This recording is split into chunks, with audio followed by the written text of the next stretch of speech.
Warahmatullahi wabarakatuh. Sabahul khair, sabahun nur, sahabat-sahabat Kak Rai yang dikasihi. Alhamdulillahillazi bi ni'matihi tatimmus salihat. Syukur kehadrat Allah Subhanahu taala kerana pada pagi yang barakah ini kita diberi kesempatan oleh Allah Subhanahu taala untuk dapat menghirup udaranya yang nyaman tanpa berbayar. Masya Allah, semoga kita semua mendapat doa Nabi Muhammad sallallahu alaihi wasallam, sabda Rasulullah sallallahu alaihi wasallam, Bismillahirrahmanirrahim. Allahumma barik ummati fi bukuriha. Wahai Allah, berkatilah umatku yang bangun pada pagi-pagi hari, bekerja, berusaha, beramal ibadat pada waktu pagi. Okey, pada pagi ini Alhamdulillah Kak Rai akan berkongsi kisah tajuk dia ialah The Power of Consistence, kuasa sikap istiqamah, ataupun nanti kita akan lihat definisi konsisten ini dalam kehidupan kita berdasarkan teladan daripada kisah tabi'in Uwais bin Al-Qarni. Sebelum Kak Rai sembang santai tentang kisah Uwais ini, semoga memberi inspirasi kepada diri Kak Rai juga untuk menjadi the better person, dan juga kepada sahabat-sahabat Kak Rai di luar sana. Mari kita aminkan doa pagi ini, semoga kita mendapat limpahan barakah dan rahmat daripada Allah Subhanahu Wa Taala. Auzubillahi minasyaitonirrajim. Bismillahirrahmanirrahim. Alhamdulillahi Rabbil Alamin. Wassalatu wassalamu ala ashrafil anbiya'i wal mursalin wa ala alihi wa ashabihi ajma'in. Walhamdulillahi Rabbil Alamin. Allahumma salli ala Muhammad wa ala ali Muhammad. Allahumma salli ala Muhammad wa ala ali Muhammad. Allahumma salli ala Muhammad wa ala ali Muhammad. Allahumma razuqna fahman nabiyyin wa hifzal mursalin wa ilhamal malaikatil muqarrabin fi afiyatin birahmatika ya arhamar rahimin. Rabbi zidna ilman, Rabbi zidna ilman, Rabbi zidna ilman. Rabbi syrah li sadri wa yassir li amri wahlul 'uqdatam min lisani yafqahu qawli. Amin. Alhamdulillah.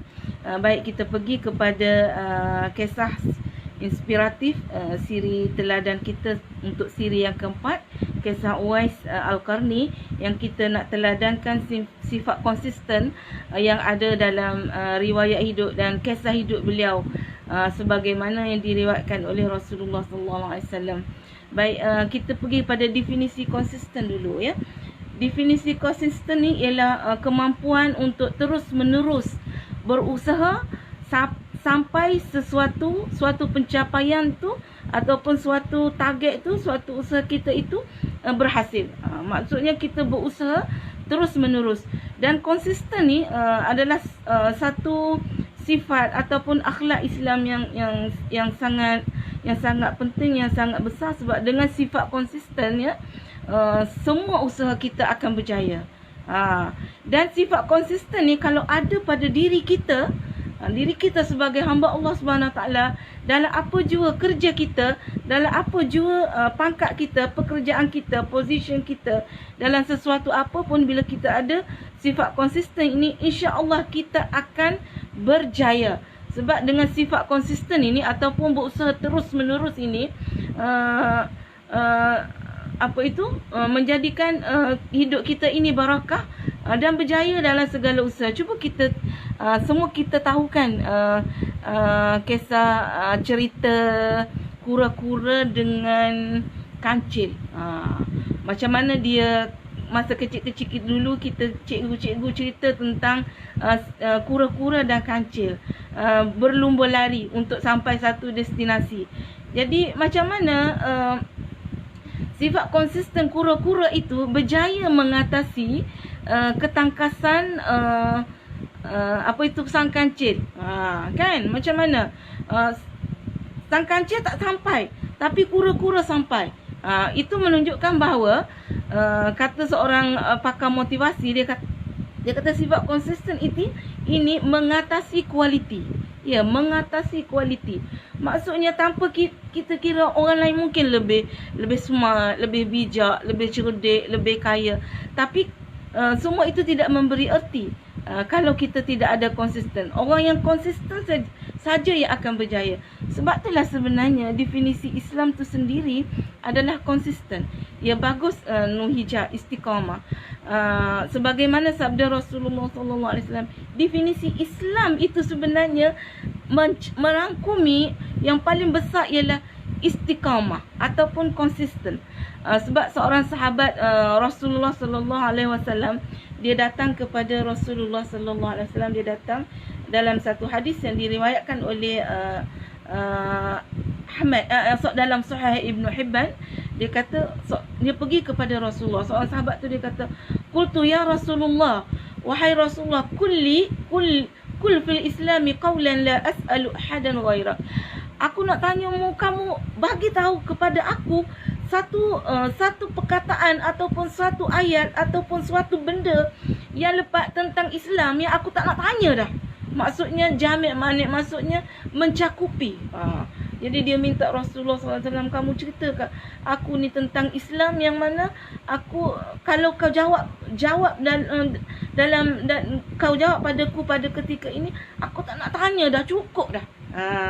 Maka Rasulullah SAW pun berkata kepada dia, kepada lelaki itu, "Qul amantu billah summa istaqim." Rasulullah kata, kamu katalah aku beriman kepada Allah Subhanahu Wa Taala, summa istaqim, kemudian konsistenlah ataupun istiqamahlah. Sebab tu definisi Islam itu sendiri adalah konsisten, istiqamah. Betul kan? Kalau kita solat kena istiqamah. Maka itulah definisi Islam yang sebenarnya ialah istiqamah. Begitu juga dengan segala bidang pekerjaan kita. Walaupun kita lag dalam macam-macam benda pun, tapi kalau kita istiqamah dalam melakukan sesuatu, maka kita akan berjaya. Kak Rai pun memang lihat ramai kawan-kawan Kak Rai, rakan-rakan dalam Facebook yang bermula berniaga ataupun buat sesuatu kecil-kecil je bermula dengan kecil. Akhirnya dengan sifat istiqamah itu, maka dia berjaya dalam segala pekerjaan dia. Baik, kembali ya, kita dah faham tentang definisi konsisten, iaitu terus menerus usaha buat sesuatu dengan sungguh-sungguh. Itulah sebenarnya yang Tuhan nak lihat ya. Tuhan nak lihat kita buat sesuatu itu bersungguh-sungguh.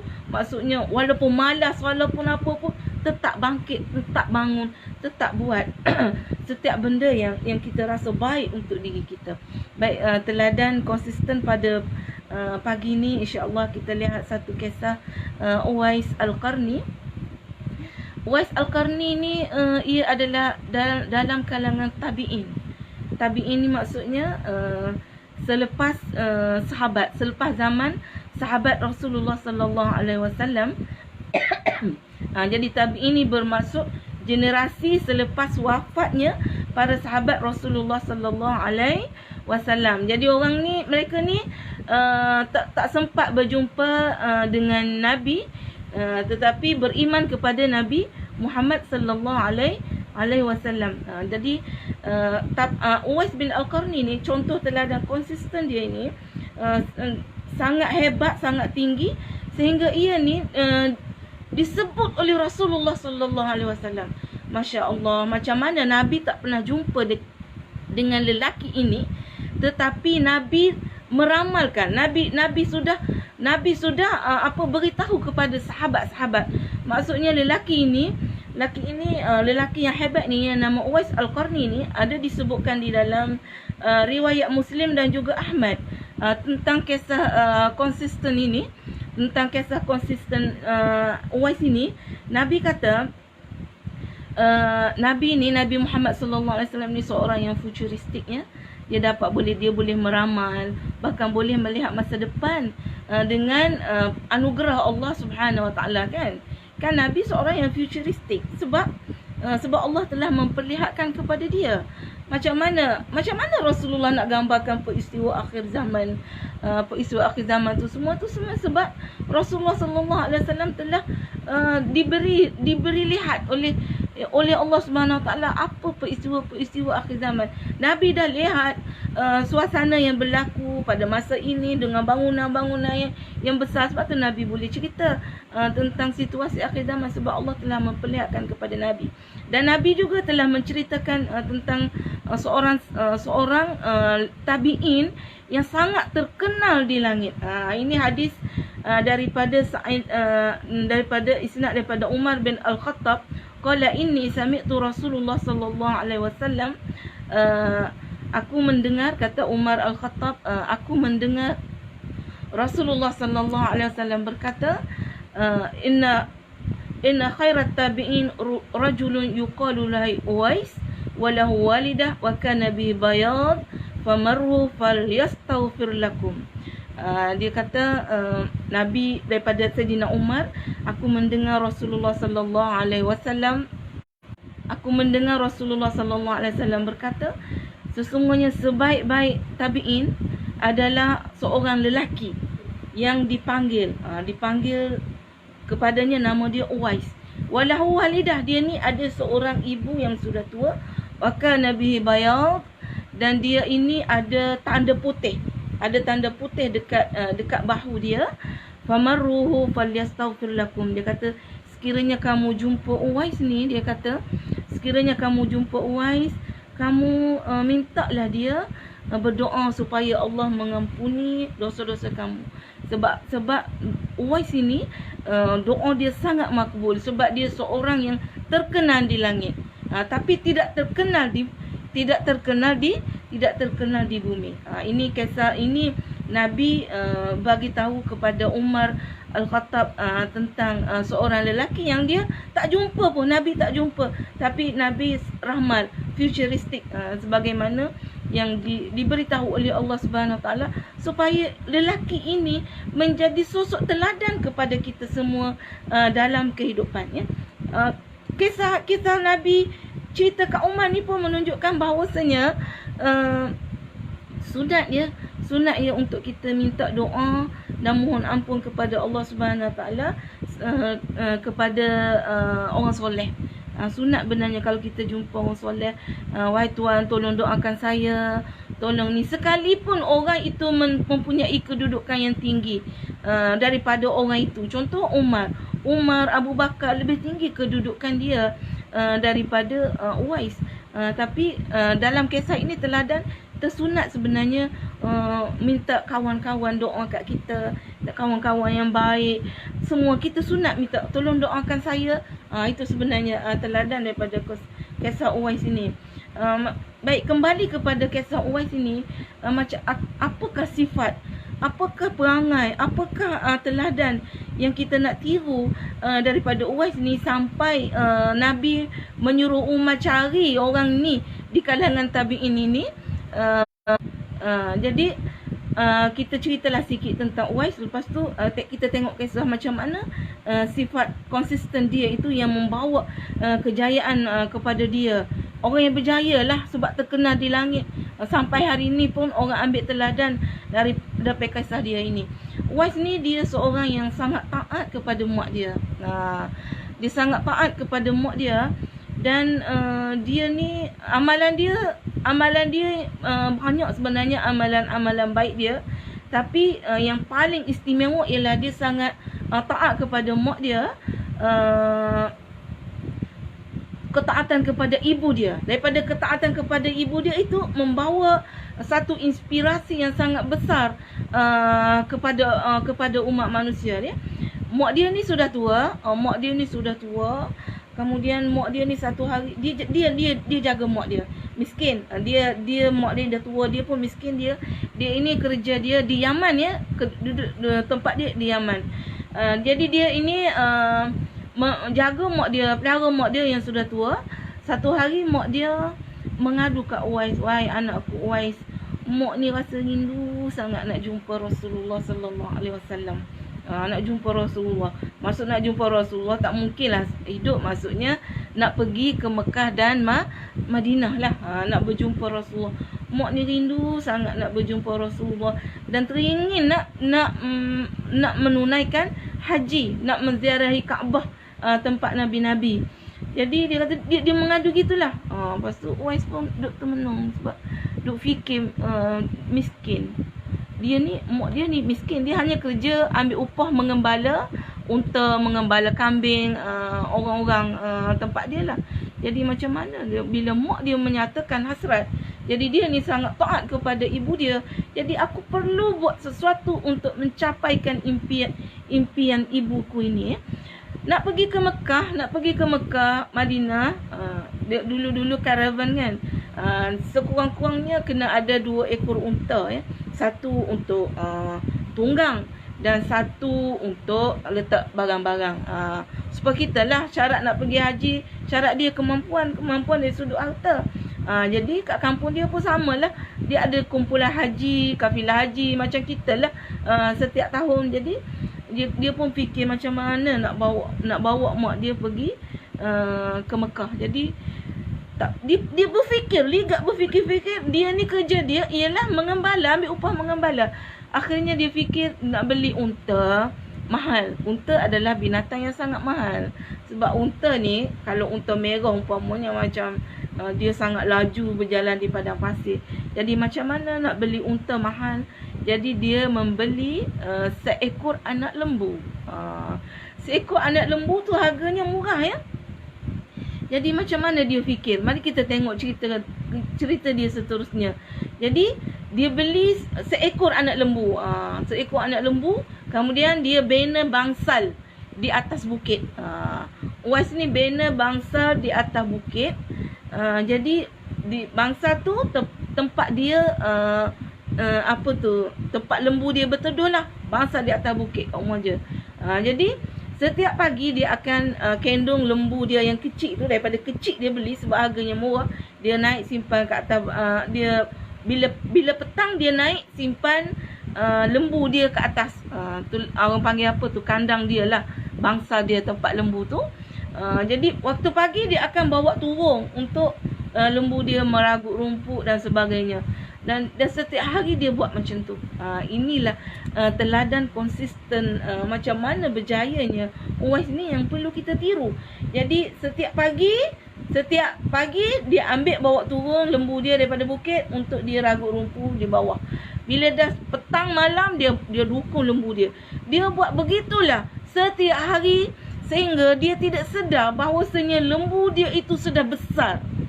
Tapi kerana dia dah konsisten hari-hari, itu tidak menjadi masalah kepada dia sehingga lembu dia sudah besar. Dan bila dia bawa turun naik, bawa turun naik. Apa sebenarnya iktibar daripada bawa turun naik itu? Sahabatku yang dikasihi adikku Rabiha. Apa sebenar iktibar yang kita boleh ambil? Kalau orang kata, ish, apalah Uwais ni, tak ada kijaan, tak ada pikirjaan lah. Duk dokong lembu, naik bukit, turun bukit, naik bukit, turun bukit. Apa masalah kalau dia bannernya di bawah bukit ini? Apa masalahnya? Apa pekerjaan itu? Kalau kita berfikir, itu sebenarnya itulah teladan konsisten. Dia tak sedar dah lembu itu sudah besar, dia boleh bawa turun naik. Apa jadi kepada dia bila dia bawa ni? Ini kan macam mana orang yang angkat berat, macam mana? Apa tu orang panggil tu? Orang panggil hebat, kuat. Iya betul. Kenapa dia tak tarik je lembu tu? Kenapa dia dukung? Kenapa dia pekong dia? Sebenarnya inilah iktibar macam mana konsisten.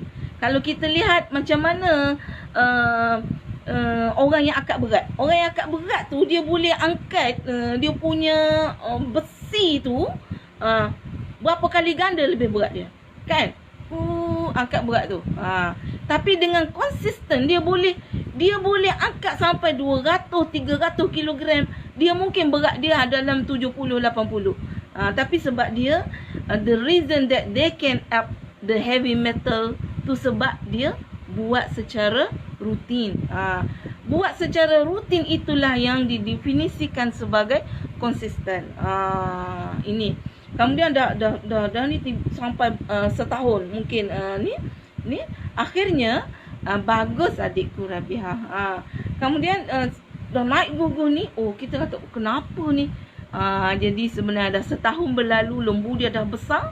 Akhirnya baru kita lihat hasilnya, macam mana tibalah waktu karavan kampung dia keluar untuk menunaikan haji. Dan dia pun alhamdulillah dengan izin Allah dapat nak ikut sama dengan dia. Sebab apa? Sebab badan dia telah kuat.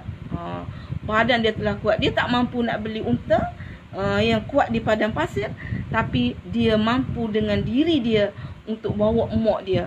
Jadi pergilah dia bersama karavan itu. Sebelah dia bawa dukung mak dia, sebelah dia letak barang-barang dia. Hebat dia kan. Anak I selalu tanya juga anak karavan, ish, boleh kau takkanlah kawan-kawan karavan tak tolong? Mestilah halanya tolong. Tapi maksudnya the main, dia punya modal itu dia punya modal itu memberi keyakinan kepada ahli-ahli karavan nak pergi, ahli kafilah nak pergi ke Mekah itu, untuk membenarkan dia sama-sama mengikuti rombongan untuk pergi ke haji ke Mekah pada tahun itu. Tengok, itulah sifat konsisten yang Kak Rai nak kongsikan pada pagi ini. Bila kita nak buat sesuatu, kita buat sungguh-sungguh, kita buat dengan istiqamah, maka pasti kita akan berjaya dalam segala usaha kita. Seruan ini untuk diri Kak Rai juga. Kemudian itu sifat konsisten. Selain daripada sifat konsisten, daripada Uwais Al-Qarni juga ada beberapa perkara yang kita boleh ambil banyak teladan. Uwais ni dia sangat makbul doa dia, sebab mak dia tahu anak dia ini seorang yang baik.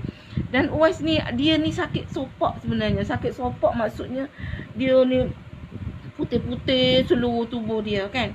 Dia putih seluruh tubuh dia. Jadi mak dia kata, wahai Uwais,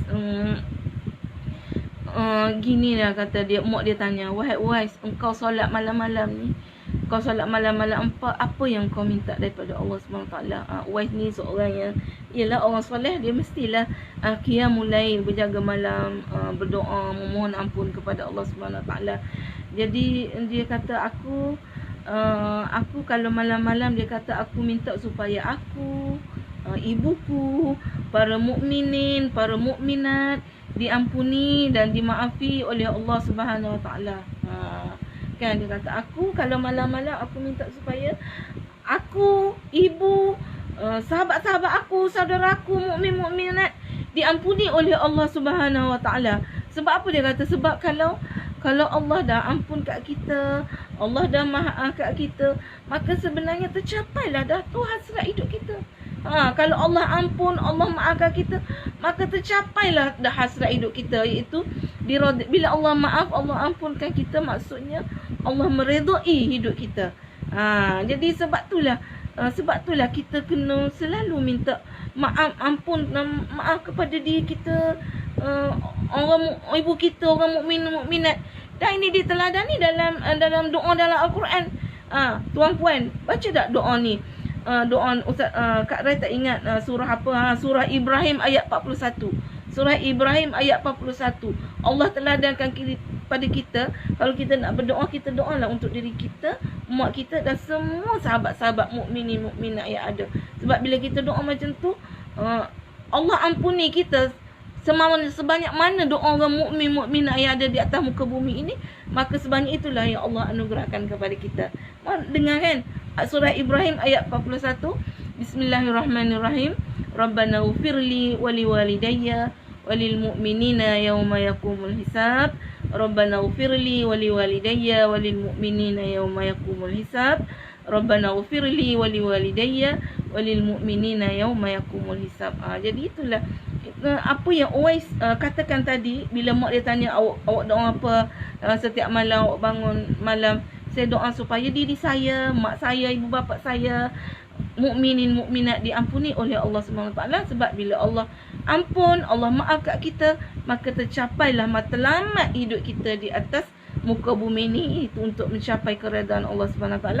Dan doa ini diteladankan dalam surah Ibrahim ayat 41. Rabbana ghfirli wa liwalidayya walil mu'minina yawma yaqumul hisab. Dan jangan lupa ambil peluang barakah doa Nabi yang Nabi anjurkan untuk kita baca pada setiap malam bulan Ramadan, supaya kita dapat malam Lailatul Qadar. Allahumma innaka afuwun karim tuhibbul afwa fa'fu anni. Allahumma innaka afuwun karim tuhibbul afwa fa'fu anni. Allahumma innaka afuwun karim tuhibbul afwa fa'fu anni. Bila kita banyak baca doa tu, Allah maaf kepada kita, delete semua. Beza. Ampun dan maaf. Maaf lagi hebat daripada pengampunan. Kemaafan Allah itu lagi hebat daripada keampunan. Sebab kemaafan ini delete semua dosa-dosa kita. Terima kasih sahabatku Raja Rosalina catat surah ini ya. Itulah serba ringkas kisah Uwais Al-Qarni supaya menjadi teladan kepada kita kenapa dia ini sangat terkenal di langit, tak terkenal di bumi. Dan akhirnya Saidina Umar ya, dalam riwayat yang pernah saya baca, dia kata Saidina Umar ni setiap kali haji dia akan keluar cari ada tak lelaki yang nama Uwais ni, dengan dia ada mak yang tua, bayat tadi tanda putih tadi ialah bila mak dia tanya mau doa apa, dia doa gitu, mak dia tanya wahai Uwais, kamu doalah supaya engkau ni sembuhkan penyakitmu ni.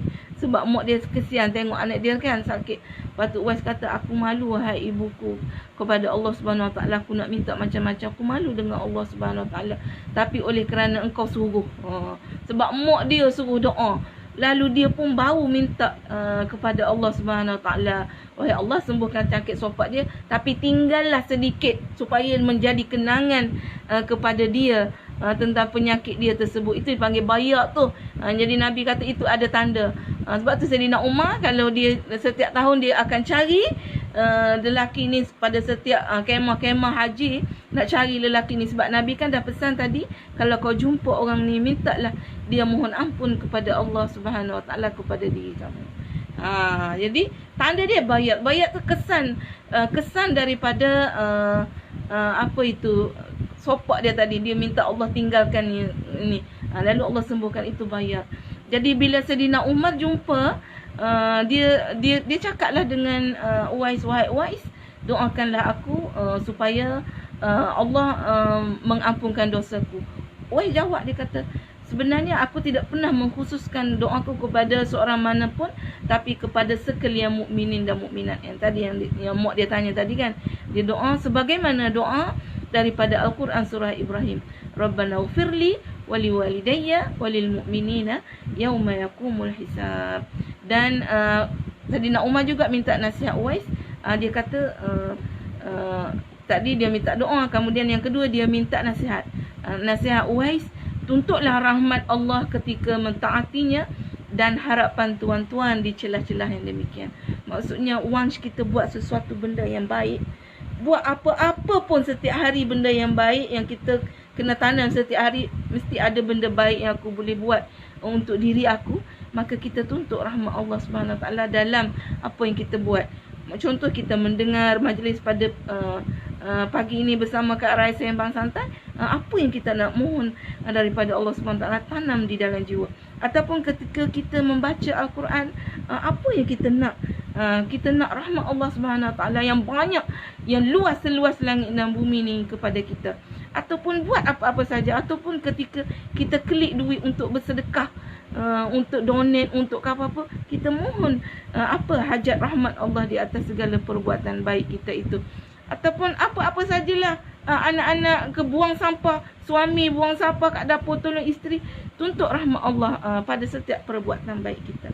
Okey, cukup sekadar itu Sembang Santai bersama Kak Rai pada pagi ni. Thank you for watching. If you like, share. Share, semoga kebaikan ini significant, small but significant. Aqul qawli hadza, astaghfirullahal azim li wa lakum. Assalamualaikum warahmatullahi wabarakatuh.